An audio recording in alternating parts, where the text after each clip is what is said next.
Os que estão mais no fundo, se vocês quiserem chegar um pouco mais perto, podem sentar mais para frente, tá? Para a gente que está aqui fica meio estranho assim essa dispersão, mas tudo bem, vocês fiquem à vontade. Se quiserem chegar um pouco mais para frente, podem chegar. Foi bom ter lembrado de orar pelos irmãos que sofreram o acidente. E uma das pessoas que ficou gravemente ferida foi a Elaine. Não sei quantos lembram da Elaine. Há alguns anos atrás nós tivemos um simpósio aqui do Sim Israel. Quantos estão lembrados? A Elaine foi aquela irmã que organizou tudo e ela é uma pessoa muito simpática, muito dedicada à obra do Senhor. É o braço direito lá do pastor Jonathan, lá no Vale da Bênção.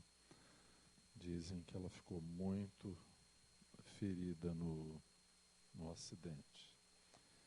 E o líder do Ministério de Intercessão, lá do Vale da Bênção, faleceu no acidente. Um pastor que estava no ônibus. Então isso serve de aviso para nós, porque a batalha, a guerra está ganha. Jesus a venceu no Monte Calvário. Mas há muitas batalhas que estão sendo travadas ainda, não é? E o inimigo não entrega nada assim de graça. Tudo é uma luta. Você que tem, por exemplo, parentes, amigos que não são salvos, você sabe o quanto é luta. Por exemplo, pessoas que têm filhos que não são salvos, que estão envolvidos numa luta muito grande. Então, tudo isso é uma batalha. E o que esses irmãos estavam indo fazer lá em Juazeiro do Norte? Pastor Jonathan, que vocês conhecem, ele é o presidente da Missão Antioquia. E ele teve uma visão de Deus de alcançar o sertão do Nordeste. E ele então mobilizou a igreja brasileira para orar e começou a fazer simpósios, conferências lá em Juazeiro do Norte. E exatamente aquela região é assolada por uma idolatria terrível. O Padre Cícero e outras crendices que existem naquela região. Então, uma grande batalha espiritual.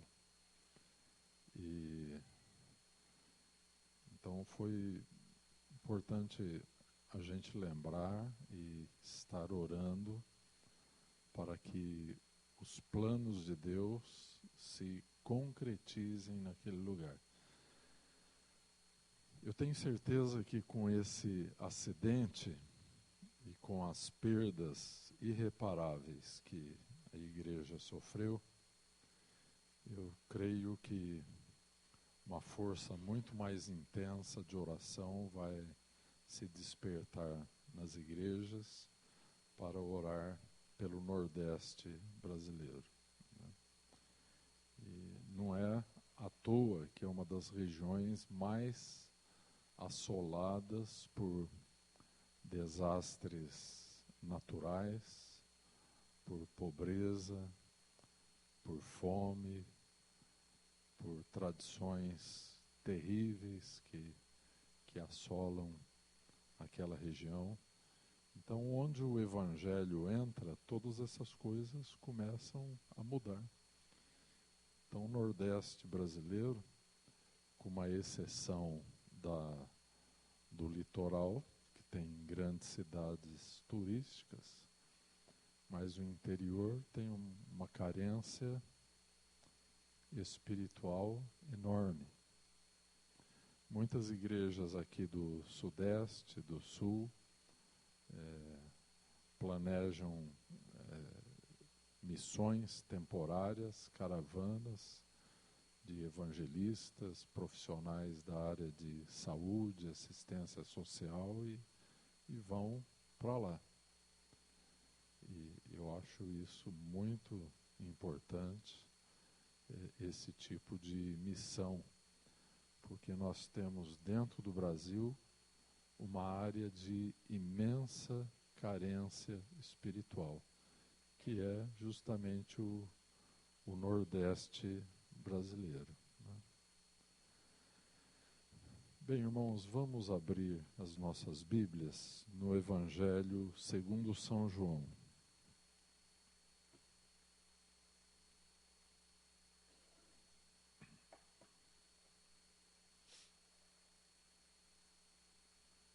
Capítulo 1.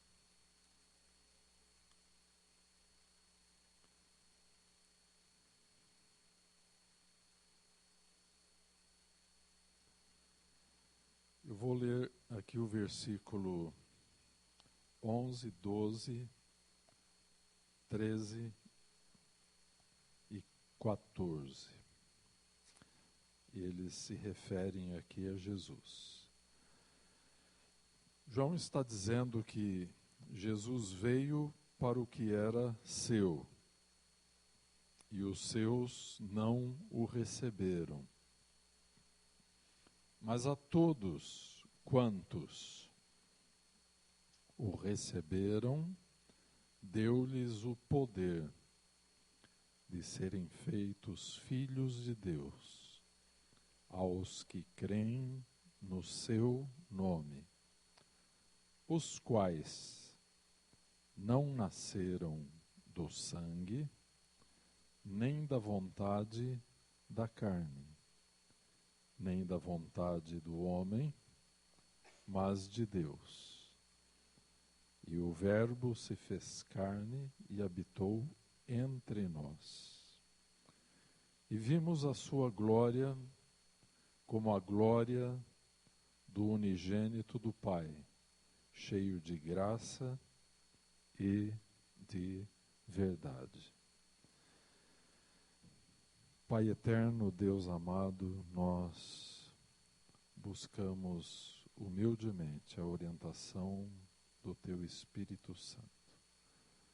Senhor, que o nosso entendimento, a nossa mente esteja subordinada à orientação do Teu Espírito Santo.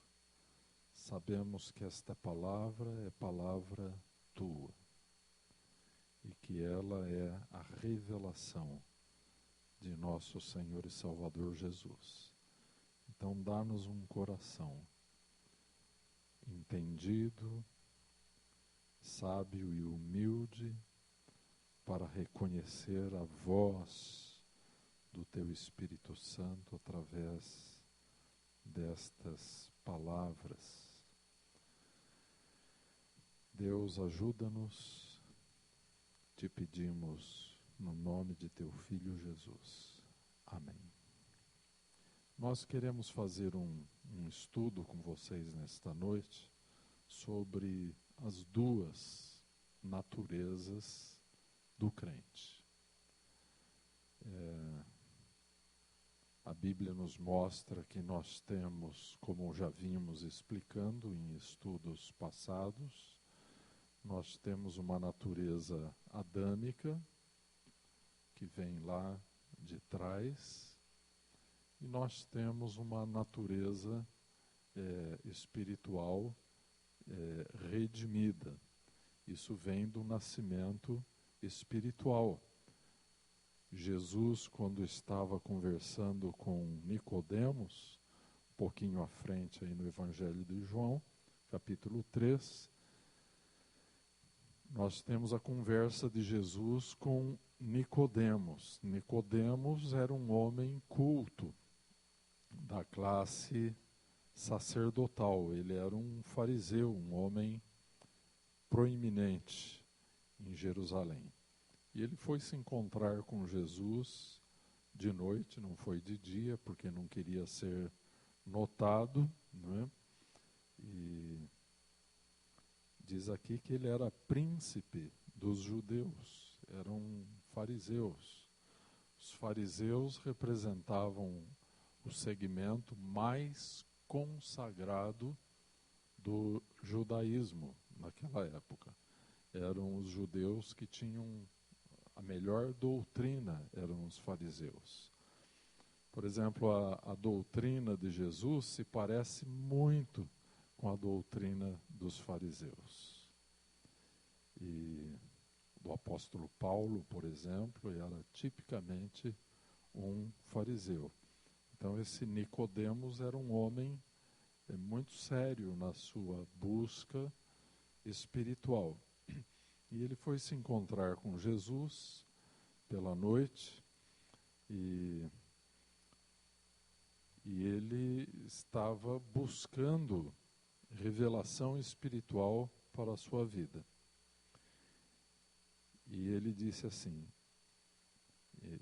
ou melhor, Jesus disse a ele no versículo 3, na verdade te digo que aquele que não nascer de novo não pode ver o reino de Deus. Disse-lhe Nicodemos, como pode um homem nascer sendo velho? E então ele não entendeu esta linguagem espiritual de Jesus. No capítulo 1, o texto que nós pegamos como base para a nossa meditação, o João está falando que aqueles que tornaram-se filhos de Deus, que receberam ao Senhor Jesus Cristo, Deus lhes deu o poder de serem feitos filhos de Deus, aqueles que creem no seu nome. E o versículo 13, os quais não nasceram do sangue, nem da vontade da carne, nem da vontade do homem, mas de Deus, nasceram de Deus. Então, nós que nos convertemos a Cristo, que somos nascidos de Deus, temos uma natureza nova. É aquilo que o profeta Jeremias chamou de um novo coração. Não aquele coração de pedra que os judeus tinham, mas um coração de carne, um coração onde Deus pode escrever a sua vontade.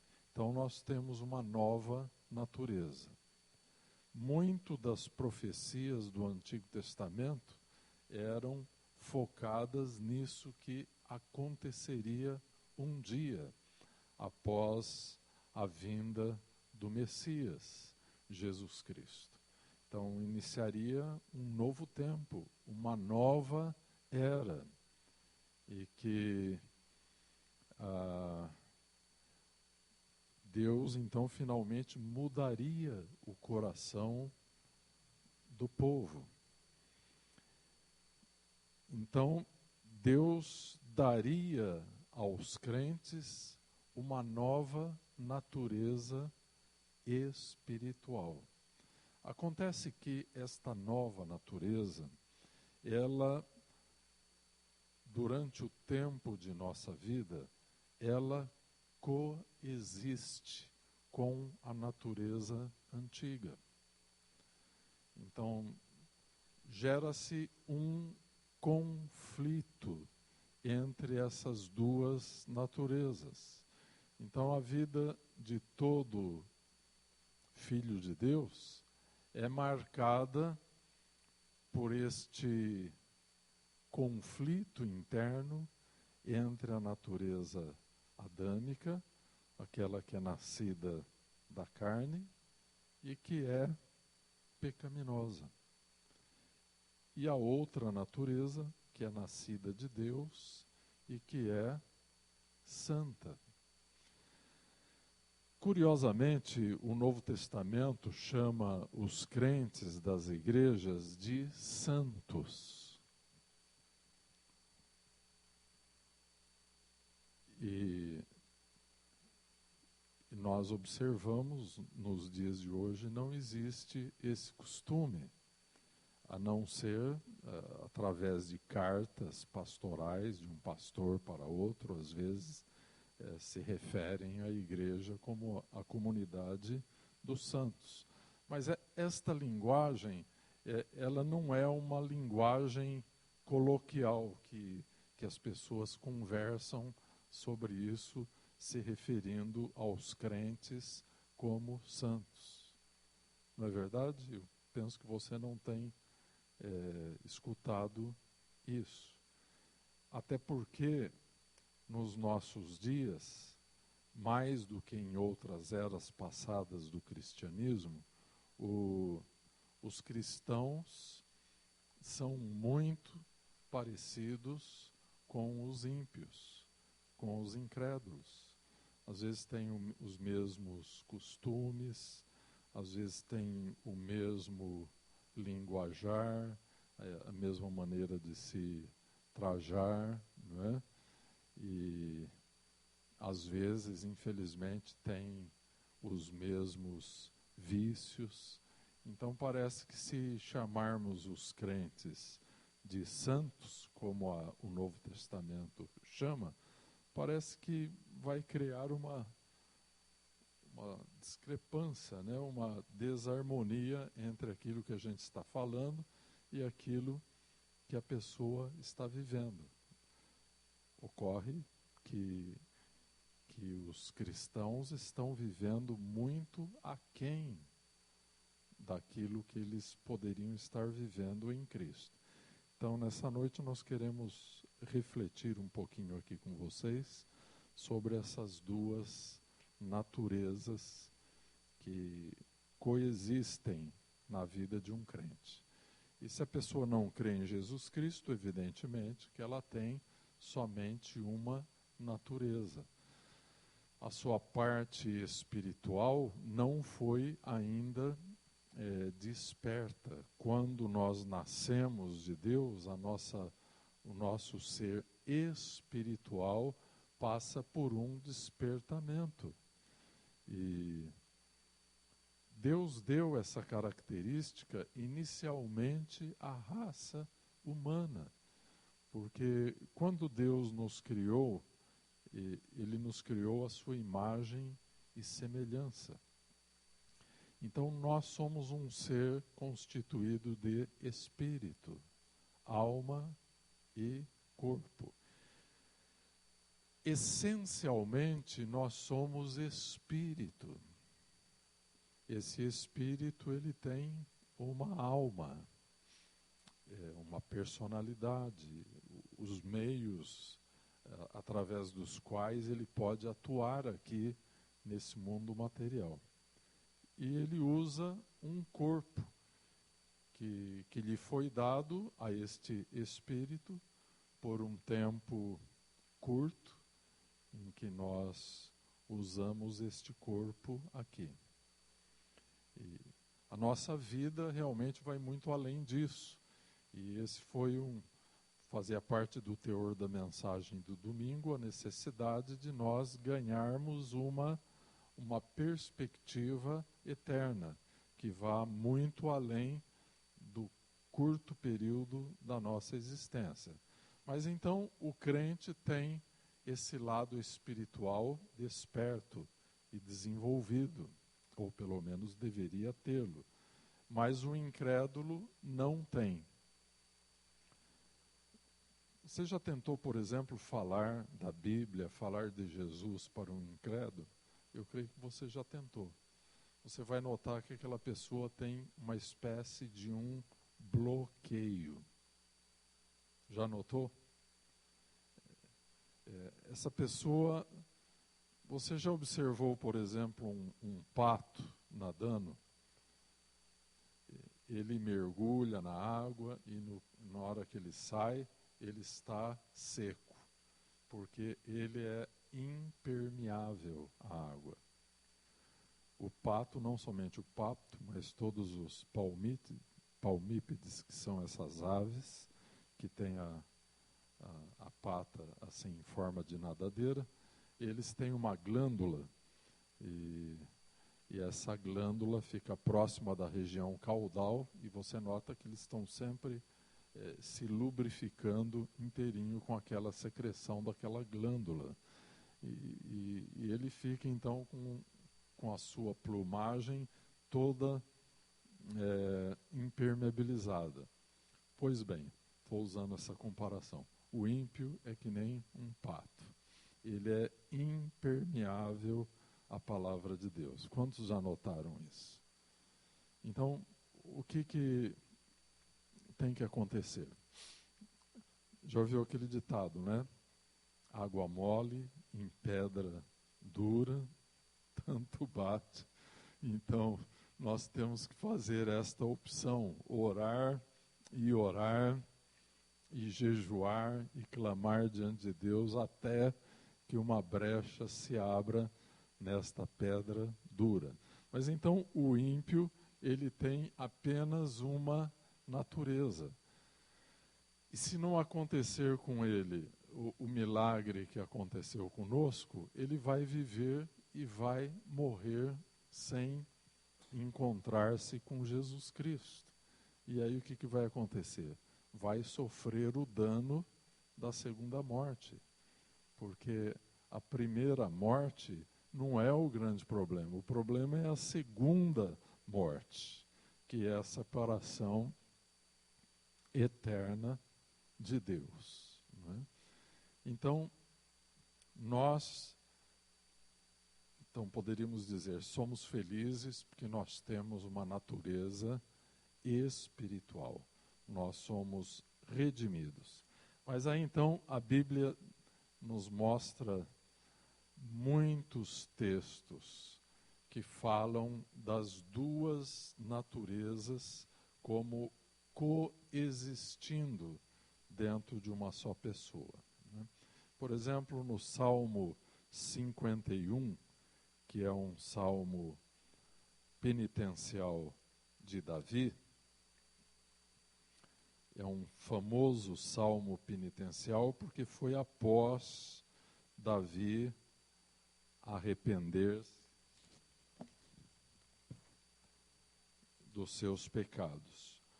E no versículo 5 ele diz assim: eis que em iniquidade fui formado, e em pecado me concebeu minha mãe.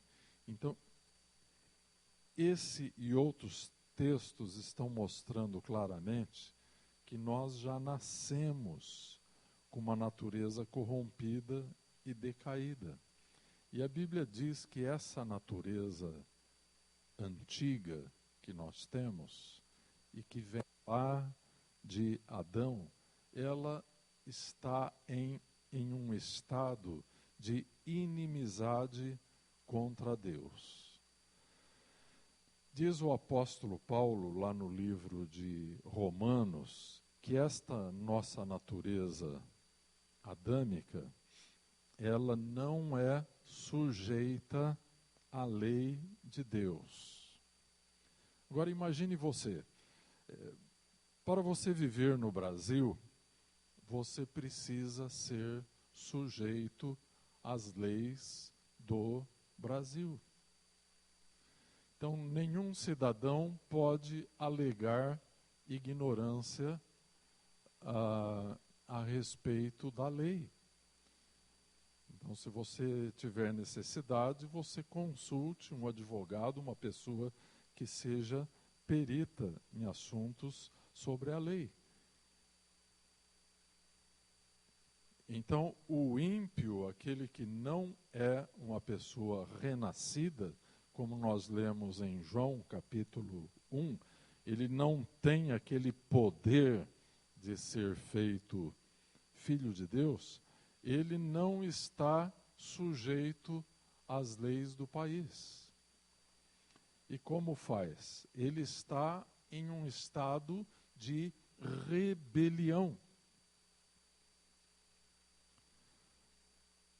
nosso país tem um sistema de presídios por todo lado. Aliás, nós estamos na região do estado onde tem um grande número de presídios. Quando você passa em frente um presídio,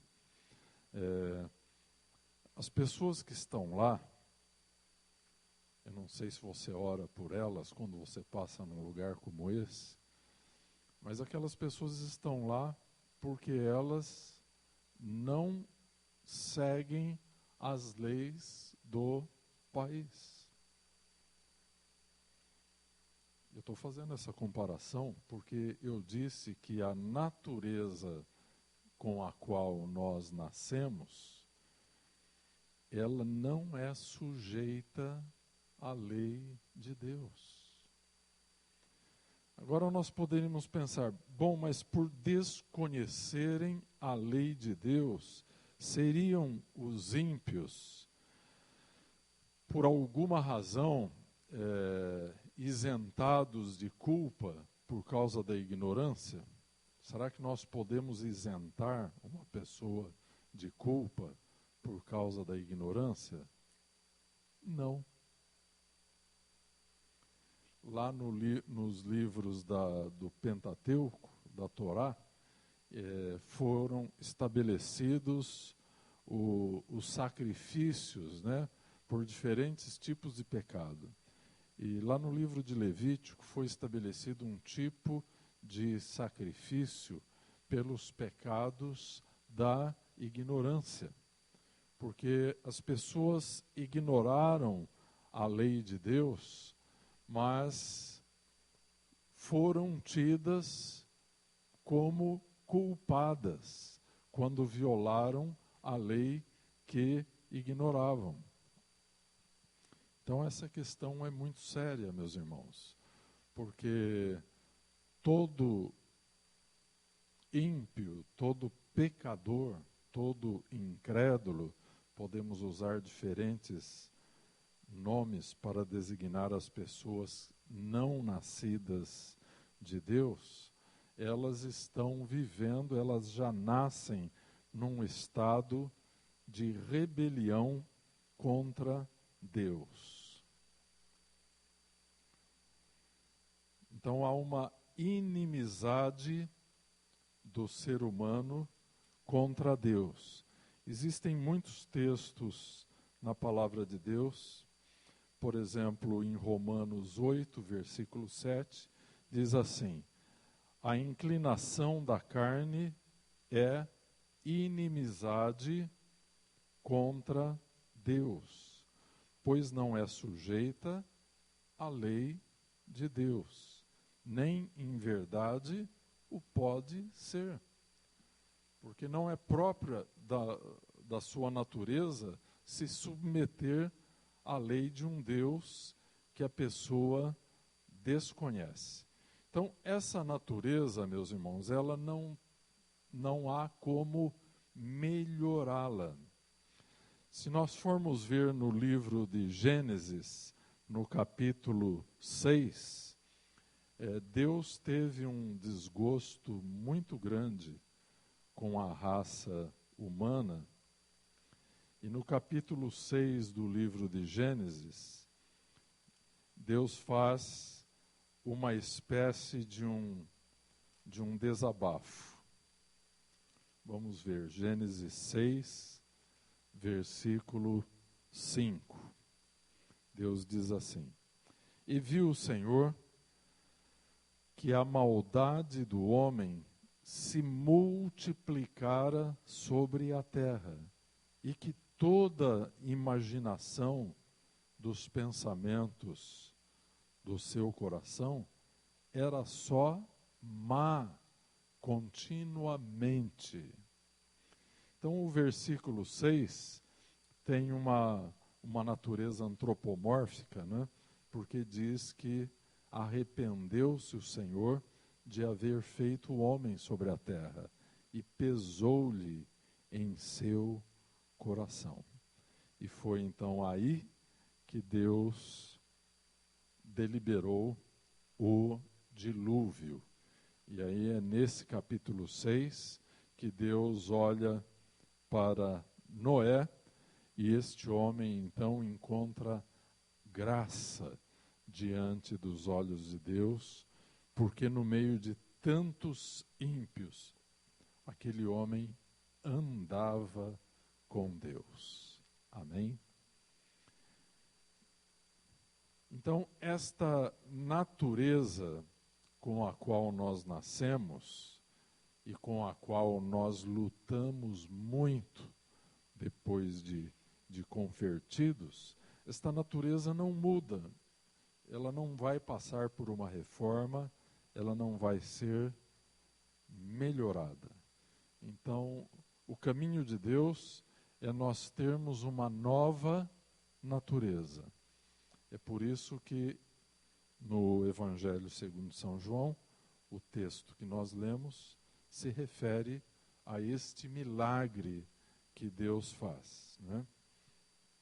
Mas a todos quanto receberam o Filho de Deus Jesus Cristo, deu-lhes o poder de serem feitos filhos de Deus, aos que creem no seu nome, os quais não nasceram do sangue, nem da vontade da carne, nem da vontade do homem, mas de Deus. Amém? Muito bem, vamos explicar um pouquinho mais essa natureza adâmica. Essa natureza adâmica é sinônimo da palavra pecado. A Bíblia usa a expressão pecado e pecados com sentido diferente. Por exemplo, Jesus diz em Mateus 7, versículo 17, que a árvore boa produz o quê? Bons frutos. E a árvore má produz maus frutos. Depois nós abrimos lá, agora em 1 João. Por favor, abram as suas Bíblias lá em 1 João. Nós vamos observar uma coisa interessante aqui. 1 João capítulo 1, versículo 8 e 9.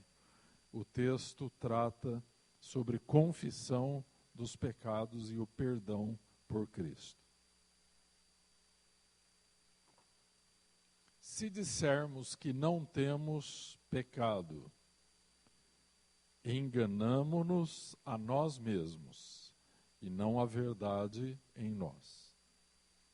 Se confessarmos os nossos pecados, Ele é fiel e justo para nos perdoar os pecados e nos purificar de toda injustiça.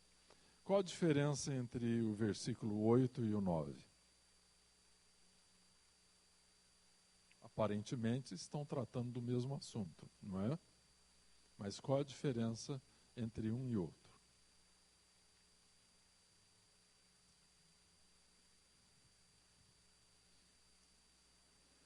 Não, não é essa a diferença. Tem uma diferença clara aí, observe a palavra. Oi?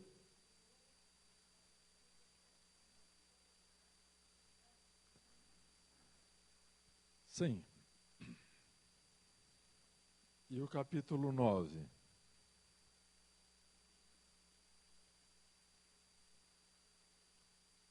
Irmãos, é só a questão existe um S a mais no versículo 9, na palavra pecado. É só essa diferença.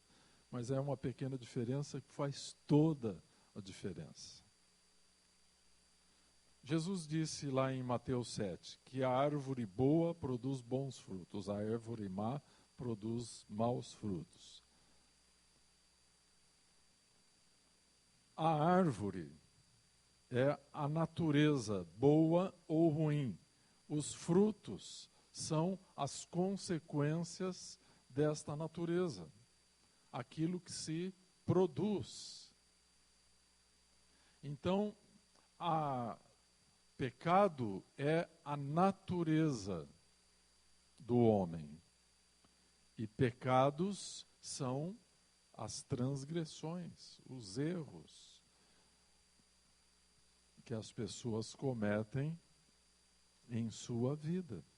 Tá certo? Então, não esqueçam essa diferença.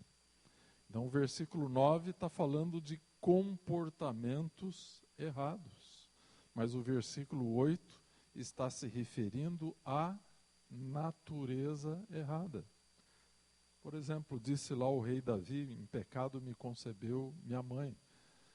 Quer dizer, a criancinha quando nasce não teve tempo para transgredir a lei de Deus. Teve? Não. Mas muito cedo essa criancinha vai aprender uma série de coisas. Ela vai aprender a mentir, a manipular os adultos, a controlar as pessoas, né? Por exemplo, a criança birrenta, a gente fica pensando, onde a criança aprendeu isso aí, né? A Bíblia fala que a estultícia, usa essa palavra, estultícia, faz parte da natureza da criança. E a Bíblia explica que o que tira a estultícia da criança é a disciplina, não é? Então, o pai que ama, disciplina o filho. E a Bíblia diz que o filho entregue a si mesmo, quer dizer, o filho sem disciplina, é aquele filho que envergonha os seus pais. Por que assim? Porque ele carrega dentro de si, atrás daquela aparência tão bonitinha, né, da criança, carrega dentro de si uma natureza que está em inimizade contra Deus. Então, tão logo tem a oportunidade, vai manifestar esta natureza. Por isso que a criação de filhos, meus irmãos, é algo difícil e requer oração, requer consagração. Por isso que se diz que qualquer homem pode gerar um filho, mas nem todo homem pode ser pai, né? Porque para ser pai é algo muito trabalhoso que exige sabedoria para guiar a criança por onde ela deve andar, né? Então, a Bíblia está diferenciando pecado e pecados. Agora, queria caminhar com vocês para a solução desse impasse tão desconfortável para nós. É muito desconfortável. O apóstolo Paulo, no capítulo 7 do livro de Romanos, ele expressa esse desconforto. Quando ele diz, o bem que eu quero fazer, eu não faço. Mas o mal que eu não quero fazer, esse eu faço. E daí ele dá um grito de desabafo. E ele diz, quem me livrará do corpo desta morte? A que ele está se referindo como o corpo desta morte? Ele está se referindo ao pecado, à natureza pecaminosa, com a qual ele é obrigado a conviver. O apóstolo Paulo era cidadão romano. Paulo foi um homem muito interessante, porque ele era judeu, então ele dominava a cultura hebraica. Ele era cidadão romano da cidade de Tarso, era uma cidade-estado muito importante no Império Romano. E a cultura que predominava no Império Romano era a cultura grega. Então, um homem que dominava 3 culturas. E os romanos, eles tinham as punições romanas eram terríveis. Por exemplo, a crucificação era a pena mais dura que os romanos aplicavam. Mas eles tinham uma pena para os homicidas. Eu não sei se isso havia na legislação ou se era um costume, mas quando o cara cometia um crime, um homicídio, eles amarravam o cadáver nas costas do criminoso, e o criminoso ele tinha que carregar e conviver. É um negócio muito, eu não vou falar muito porque é muito nojento, mas devia ser uma pena horrorosa a pessoa ter que suportar aquela punição. E quando o apóstolo Paulo usa essa expressão, quem me livrará do corpo desta morte? Então, para as pessoas que são condescendentes com o pecado, porque muitos o são, e até mesmo entre os crentes, aquelas pessoas que têm um pecado de estimação e que ela frequenta a igreja e tal, mas que tem uma área completamente falhada na sua vida, em que a natureza adâmica está ganhando de 10-0 da natureza nova. E então, isso aí é o corpo morto que a pessoa está carregando. É misericórdia mesmo. Paulo, como cidadão romano, ele escreveu certas coisas que nós, que somos cidadãos brasileiros e que às vezes não conhecemos a cultura da época, às vezes lemos, muitas vezes, mas não entendemos certas expressões, né? Mas é isso. Agora, queria olhar 2 Coríntios 5:21. 2 Coríntios 5:21. Aqui diz que aquele que não conheceu o pecado, Jesus Cristo, o fez pecado por nós, para que nele fôssemos feitos justiça de Deus. Aí o apóstolo Paulo usou a palavra pecados ou pecado. Pecado. Jesus não teve pecados, Jesus não cometeu pecados.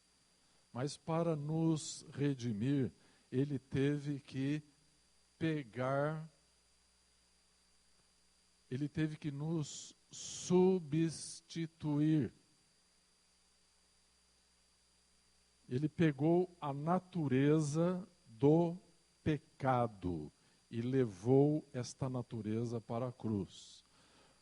Porque vamos olhar lá para o Antigo Testamento. Deus diz que a alma que pecar morrerá. Ora, a raça humana pecou. E como vai fazer? Deus é um justo juiz. Ele vai fazer vista grossa para o pecado? Não. Então, o fato de Jesus ter nos substituído implica que ele nos substituiu até mesmo no julgamento que nós sofreríamos. Quantos estão entendendo? Então, Jesus, na cruz, ele sofreu um julgamento.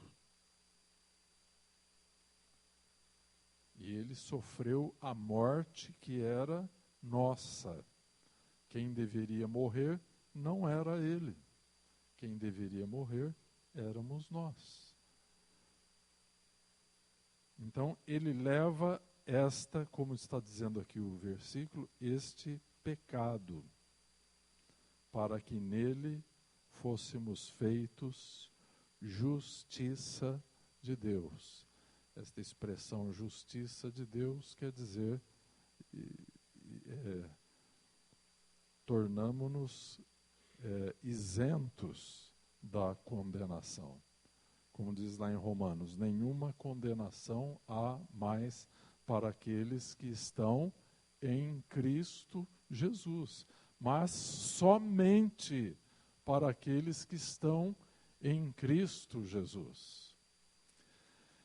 Lembram do estudo que nós fizemos sobre tentação? Que eu expliquei para vocês? Nós podemos ser tentados de duas maneiras, não é? Vocês estão lembrados? Ou nós somos tentados em Adão e aí nós caímos, desabamos. Ou nós somos tentados em Cristo e se estamos em Cristo, quem desaba é o diabo, né? Então é isso. Vamos ver um outro texto aqui, que está no livro de Romanos. Esse capítulo 8 de Romanos é uma coisa monumental em termos teológicos, né? Deus enviando o seu Filho Jesus em semelhança da carne do pecado. Pelo pecado condenou o pecado na carne. Então, Jesus leva aquela natureza caída com a qual nós nascemos e cravou-a na cruz do Calvário. Então, quando a Bíblia usa esta palavra pecado, é muito mais do que pecados, porque se refere à fonte de todos os pecados. Então, esta natureza morreu ali na cruz do Calvário, juntamente com a morte de Jesus Cristo.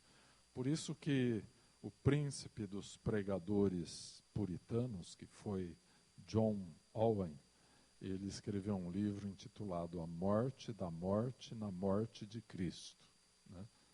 Tem até uma sonoridade o título do livro, né? Mas Jesus então pega esta morte e crava na cruz do Calvário. É como se ele cortasse uma árvore pela raiz. Aliás, foi justamente o que João Batista falou, né? Quando ele estava profetizando sobre o Messias, que estava no meio do povo de Israel, ele disse, o machado foi posto na raiz da árvore.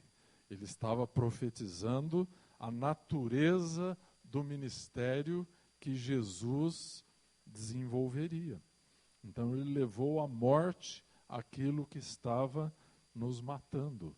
Porque qual é a única maneira de resolver o problema dessa natureza pecaminosa que tanto nos incomoda? Só existe um caminho, meus irmãos: morrer. Não tem outra solução. Essa natureza tem que morrer. Então, quanto mais bem mortos nós estamos com Cristo para esta natureza, mais vivo nós estamos. Amém? Então, aquela pergunta de Paulo em Romanos 7, quem me livrará do corpo desta morte? Opa, Jesus me livra do corpo desta morte.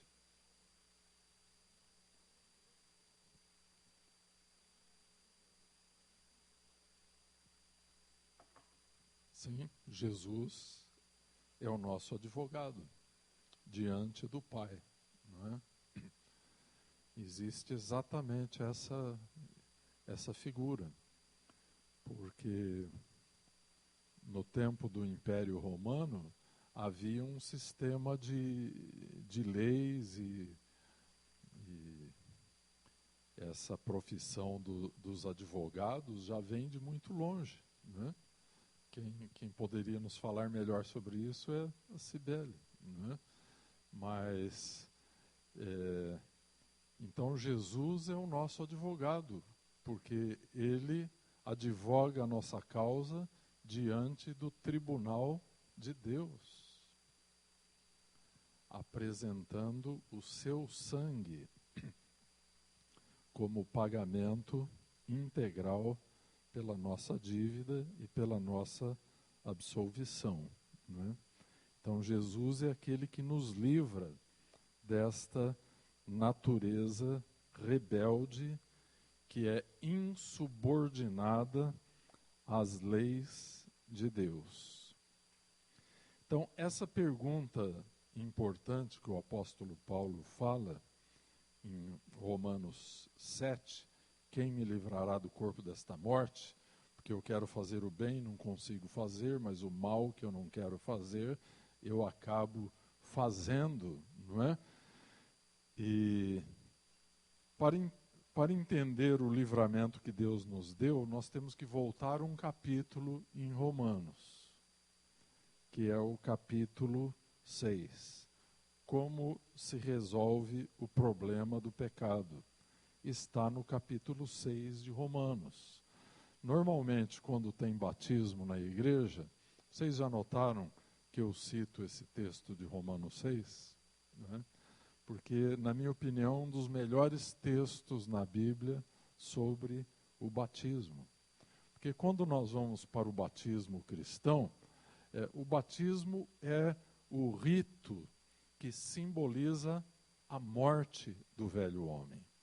Então, no batismo, nas águas, é como se naquele momento nós estivéssemos vivendo a realidade da nossa crucificação com Cristo, de nossa morte e de nosso sepultamento. E quando somos levantados da água, aquilo representa a nossa ressurreição para uma nova vida. Onde está o corpo do pecado? Notem que a questão aqui não é os pecados, o comportamento errado. A questão aqui, Deus está tratando com a raiz do problema. É a natureza, é a palavra pecado, sem S. É esta natureza que Jesus levou na cruz do Calvário. Então é o capítulo 6 de Romanos que o apóstolo Paulo está tratando dessa questão da morte do homem adâmico. E ele está usando justamente o argumento do batismo. Então, como se resolve um problema tão grave, tão incômodo? Se resolve através da morte. Então, se o caminho para entrarmos nesse problema foi nascer, o caminho para resolver o problema é morrer. Tá? Agora vamos entender que o apóstolo Paulo usou nesse livro de Romanos a palavra morte com diferentes acepções, com pelo menos 6 sentidos diferentes. Né? Então morremos aqui, não trata-se de uma morte física, mas uma identificação nossa com o sacrifício de Jesus Cristo na cruz do Calvário. Então vamos lembrar o seguinte: a cruz de Cristo foi uma cruz de substituição. Ele nos substitui. E a nossa cruz, então, é uma cruz de identificação com Jesus Cristo em sua morte e em sua ressurreição. Então morremos para a nossa natureza pecaminosa. Romanos 6, versículo 6, diz assim: sabendo isso, que o nosso velho homem foi com ele crucificado, para que o corpo do pecado seja desfeito. O que é este corpo do pecado? É aquele que o criminoso está carregando. É a natureza pecaminosa, né? Para que o corpo do pecado seja desfeito, a fim de que não sirvamos mais ao pecado. Veja a finalidade. Porque qual é o problema do incrédulo, da pessoa não regenerada? Ele vive para servir. ao pecado. Aquela pessoa, ela é obrigada a servir ao pecado. Ele é um escravo do pecado. E isso é tão automático na vida do ser humano, porque as pessoas já nasceram com esta natureza. Então, essa questão da natureza é muito importante. Ela está impressa na nossa vida. Eu creio que ela está impressa até mesmo nos nossos genes, nas nossas moléculas de DNA, dentro de cada uma das bilhões de células do nosso corpo, está lá a informação.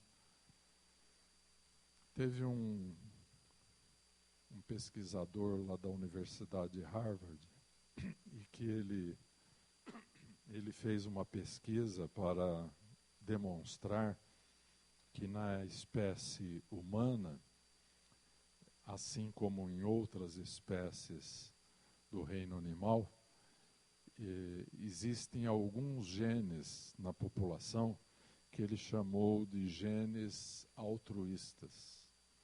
Quer dizer, genes que codificavam um comportamento bom, de ajuda mútua dentro de uma espécie ou qualquer coisa assim. Mas daí ele conseguiu provar geneticamente que estes genes, quando existem e quando existiram, eles eram facilmente colocados fora do patrimônio genético da espécie. Por quê? Porque os portadores destes genes, entre aspas, que ele chamou de genes altruístas, os portadores destes genes eram muito mais vulneráveis à morte do que os que não eram portadores destes genes. Ora, se um membro de uma população natural ele é mais vulnerável à morte, ele tem menos chances de passar os seus genes para a geração seguinte, pela razão óbvia que ele vai morrer. E somente os vivos podem passar o seu material genético para as próximas gerações. E com isso, esse pesquisador, ele, não sei se ele era cristão ou não, né, mas está comprovando essa questão da natureza que o homem tem e que ele passa de geração em geração. Isso está impregnado no nosso corpo, nas nossas células, está impregnado na estrutura sociológica da nossa sociedade, está impregnado nas tradições e até mesmo nas tradições religiosas. Então, irmãos, de fato não tem outro jeito, tem que morrer e tem que ressuscitar. Amém? Então, este corpo do pecado tem que ser desfeito. E é isso que está dizendo aqui em Romanos 6, versículo 6. Agora, Romanos 6, versículo 8. Ora, se já morremos com Cristo, cremos que também com Ele viveremos. Amém? É por isso que depois, quando a pessoa sai do batismo, ela sai para uma vida nova. Amém? Evangelho é novidade de vida. Então, evangelho é boa notícia e é novidade de vida. Se a pessoa se converte, ela é batizada, mas ela continua vivendo na prática do pecado, então tem alguma coisa muito errada aí. Quer dizer, é aquele, como disse Paulo, e agora eu contei para vocês a interpretação nojenta do caso, né? E aí você vai lembrar a hora que o diabo disser para você, peca um pouquinho mais, tal, ninguém vai saber, tudo bem. E você vai lembrar aquele corpo putrefeito que você é obrigado obrigada a carregar a cada dia, misericórdia, né? Então, Paulo está dizendo, se nós já morremos com Cristo, cremos também, com Ele viveremos. Amém. Obrigado, irmão. É exatamente o que o apóstolo Paulo diz, né? Que nós exalamos o bom perfume do Senhor Jesus Cristo. Aleluia. E sabe, meus irmãos, isso é uma realidade, viu? Estamos falando de perfume. Lá na nossa família a gente brinca até sobre isso, né? Porque nosso sobrenome é Alfaro. Mas não tem nada a ver com olfato. Alfaro é um nome toponímico, tem a ver com um lugar que era o lugar do farol, né, onde tinha um sinalizador. E Alfaro também na astronomia é o nome de uma estrela. Então não tem nada a ver com olfato, né? Mas o fato é que a nossa família tem um olfato bastante apurado, né? E é até engraçado, eu acho que Deus deve ter senso de humor muito bom, sabe? Porque eu às vezes estou lidando com pessoas oprimidas e até endemoniadas. Vocês vão rir do que eu vou falar, mas acontece comigo. Eu não tenho visão aberta de demônios, sabe? Porque para cada pastor Deus dá um dom diferente, né? Mas eu tenho discernimento pelo olfato. Então eu sinto o cheiro e diferentes castas têm diferentes cheiros. Cheiro de enxofre. Não, enxofre é bonzinho perto de um certo cheiro que eu senti essa semana. E estava acudindo um casal com problema na segunda-feira. E daí meu discernimento espiritual estava funcionando, né? É bom porque daí eu já sei com quem eu estou lidando, né? Mas, meus irmãos, o cheiro é muito ruim. É muito ruim. Cheiro de demônio. É aquela questão, nesses dias estava pregando aqui sobre o Gadareno, né? E aquela legião de demônios. A gente não sabe como um ser humano aguenta, porque a natureza pecaminosa somente produz pecado, e o pecado atrai a presença dos demônios. E quando o pecado se torna um hábito, estes demônios se instalam na vida, no corpo, na alma das pessoas. E aí é uma situação muito indigna de um ser humano. É inacreditável como certas pessoas conseguem suportar, né? Quero citar mais alguns versículos para enfatizar esta realidade que nós já estamos mortos com Cristo. Então, essa não é uma questão de nós sentirmos. É uma questão de nós crermos. Amém? Nós, filhos de Deus, não devemos ser governados por aquilo que a gente sente, mas por aquilo que a gente crê. Então, aqui em Colossenses, capítulo 3, versículo 3, mais uma vez. Porque já estáis mortos,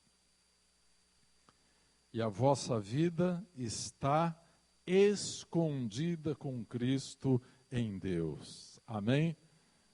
Eu amo este versículo. Nós precisamos decorar isso, meus irmãos. Porque essa não é uma questão que eu sinto ou deixo de sentir, que estou morto, que a minha natureza morreu com Jesus na cruz do Calvário. Mas é uma coisa que eu tenho que crer Eu tenho que sustentar isso por fé. É uma questão de sobrevivência espiritual. Mesmo que eu não esteja sentindo, mesmo que eu esteja lutando com essa natureza, eu preciso crer. Agora, meus irmãos, por que há luta entre essas duas naturezas? Paulo falou que a carne, que é o pecado, né, a natureza adâmica, milita contra o espírito. Não há paz entre essas duas naturezas. E qual delas vai vencer? Você sabe qual delas vai vencer.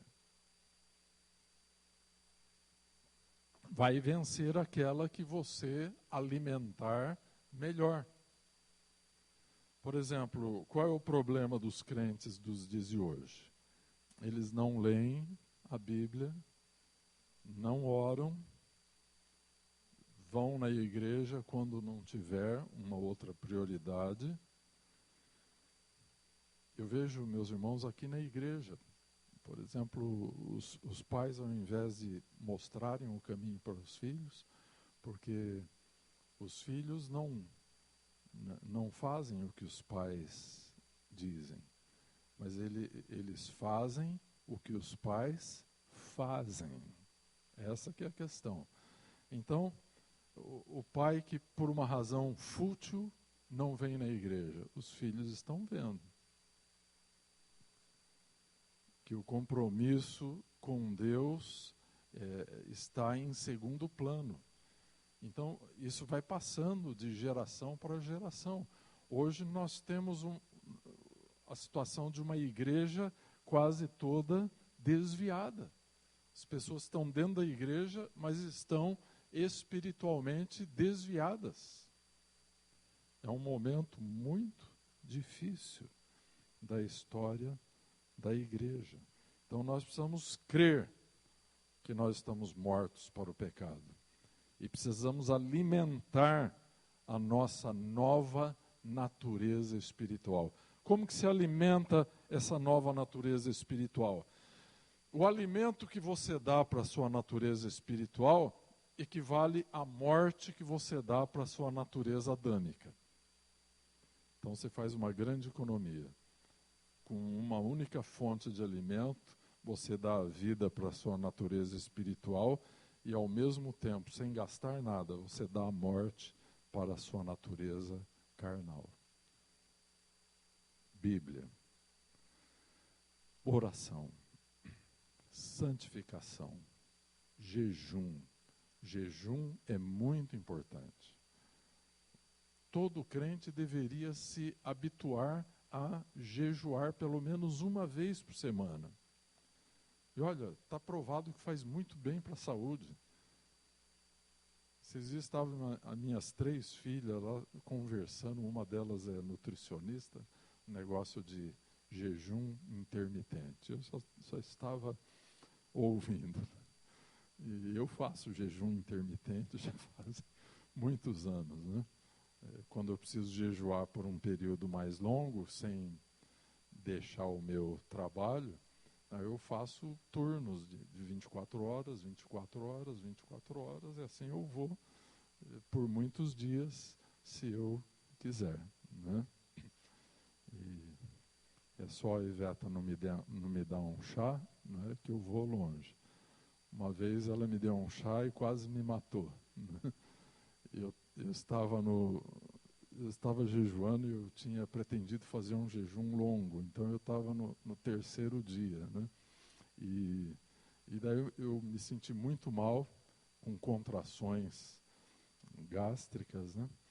E ela falou, eu vou te dar um chazinho fraquinho, só para você colocar uma coisa morna no estômago, para você se sentir bem. Ela fez um chá de jasmim. Um chá inglês importado que eu havia comprado em São Paulo, um chá de jasmim. E aquele chá de jasmim quase me matou. Me deu uma taquicardia, um negócio terrível, né? Mas, voltando ao assunto do jejum intermitente. Faz bem para a saúde e faz bem para a parte espiritual. Então, o que o jejum tem de bom nesta luta? O jejum é uma forma de você mortificar a sua natureza adâmica, você matá-la, extingui-la, calá-la. Porque o jejum, ele enfraquece as suas fraquezas. Tá? Então, estou resumindo com essa frase. Essa frase eu aprendi, esse princípio, com um pastor chamado Dave Robertson. Né? Então, quando você tem determinadas fraquezas, quando você está jejuando, elas vêm à tona. Elas vêm bem na sua frente para te provocar. Por exemplo, se você é uma pessoa muito irada, quando você estiver jejuando, a sua ira vai atingir o ponto máximo. Então, o que você faz? Você já sabe que assim você vai mortificá-la. É essa natureza que Jesus matou na cruz do Calvário. E eu vou mortificar esse lado. Então, o jejum enfraquece as suas fraquezas. Aquelas fraquezas que estão matando a sua vida espiritual. Aquelas suas fraquezas que não te deixam orar, não te deixam meditar. Que elas estão constantemente conspirando contra o seu crescimento espiritual. Então, quando você jejua, e acompanhando o seu jejum com oração, com meditação na palavra, você vai levando à morte aquela natureza. Então, não é um ato assim de magia, né? Tem a ver com a disciplina da vida cristã. Amém? Não é uma questão de como se eu estivesse morto. Não é como se eu estivesse morto. Eu estou morto com Jesus Cristo na cruz do Calvário. A Bíblia diz isto. Colossenses 3, porque já estáis mortos, e a nossa vida e a nossa vida está escondida com Cristo em Deus. Então eu vou citar aqui um versículo aqui na continuidade desse de Colossenses, que diz assim: mortificai, pois, os vossos membros que estão sobre a terra, a prostituição, a impureza, o apetite desordenado, a vil concupiscência e a avareza, que é idolatria. Então, você quer saber o que você tem que mortificar? Pega, por exemplo, lá no livro de Gálatas, pega lá as obras da carne, Gálatas capítulo 5. Tudo aquilo você tem que mortificar. Aí você diria, mas eu não sou tão ruim assim, pastor. É que você não sabe como você é ruim e que o potencial que você tem dentro de si mesmo para fazer coisas erradas. Você não sabe onde você pode chegar. Então, trate de mortificar isso aí. Vou terminar então, porque já passou do nosso horário aqui. Tá? Romanos 6, versículo 11. Para terminar.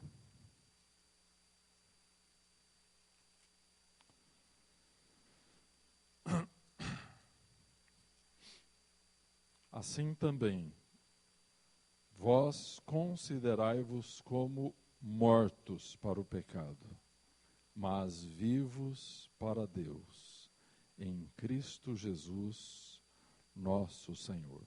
Não reine, portanto, versículo 12, o pecado em vosso corpo mortal, para lhe obedecerdes em suas concupiscências. Nem tampouco apresenteis os vossos membros ao pecado, por instrumentos de iniquidade, mas apresentai-vos a Deus como vivos dentre os mortos, e os vossos membros a Deus como instrumentos de justiça. Amém? Deu para entender um pouco, meus irmãos, esse conceito de duas naturezas dentro do crente?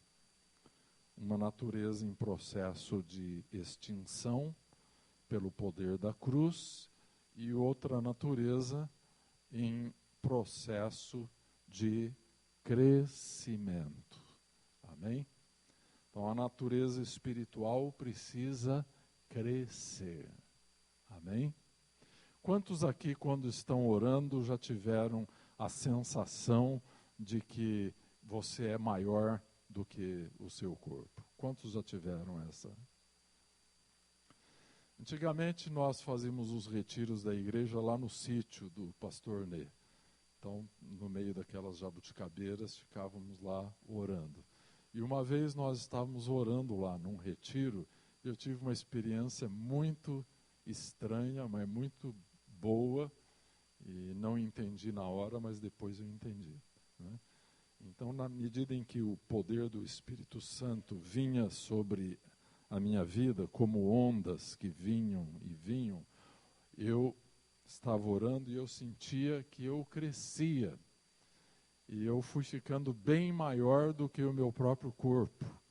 E eu fui crescendo de uma tal forma que eu comecei a sair para fora da copa das jabuticabeiras. Uma experiência muito interessante. Mas sabe o que estava acontecendo, meus irmãos? Na medida em que o poder do Espírito Santo vinha sobre a minha vida, era o meu ser espiritual que estava crescendo. Porque a nossa parte espiritual, ela não precisa necessariamente estar confinada, como um dia ela realmente não vai estar, aos limites do nosso corpo, não é? Então, estou dando isso como um mero exemplo, né, de que a nossa natureza espiritual precisa crescer dentro de nós, amém? Na medida em que nós a alimentamos com as coisas espirituais. Vocês que têm vindo aqui na quinta-feira, vocês estão de parabéns, porque hoje os crentes são tão ocupados que eles não têm tempo para estudar a palavra de Deus. E tem um grupinho de pessoas aqui que tem sido frequentes aqui na quinta-feira, né? Nós precisamos do alimento da palavra de Deus, para que ela nos traga revelação que nós precisamos para o nosso crescimento espiritual. Amém? Então tá bom. Eu poderia pregar mais 1 hora, mas o tempo não permite. Tá bom? Vamos ficar de pé. Aliás, isso não é pregação, isso aqui é um ensino. Lembra o que eu falei? Tem o querigma e o didaquê. Então, na quinta-feira aqui nós temos o didaquê, o ensino da palavra de Deus. Amém? Amado Pai, obrigado pela Tua palavra, Senhor. Obrigado pela Tua graça e misericórdia. Tu sabes que nós somos seres que nascemos numa condição miserável, espiritualmente separados de Ti e escravos do pecado. Mas, Senhor, como Te somos gratos, que fomos achados por Ti, fomos remidos pelo sangue de Teu Filho. Senhor, o mal que nos afligia foi vencido. Senhor, e Tu estás nos conduzindo na vitória contra toda a natureza maligna, a natureza do pecado, que um dia nós deixamos sob as águas do batismo. Senhor, muito obrigado. Ensina-nos, ó Pai, revela-nos os mistérios da Tua palavra. Ajuda-nos a mortificar a natureza do pecado. Senhor, todas as vezes em que ela se levanta contra nós, Senhor, que nós tenhamos a coragem, a intrepidez, a fé de combatê-la, Senhor, e deixá-la no lugar de onde ela não deve sair, da cruz de nosso Senhor e Salvador Jesus Cristo. Senhor, e dá-nos crescimento espiritual.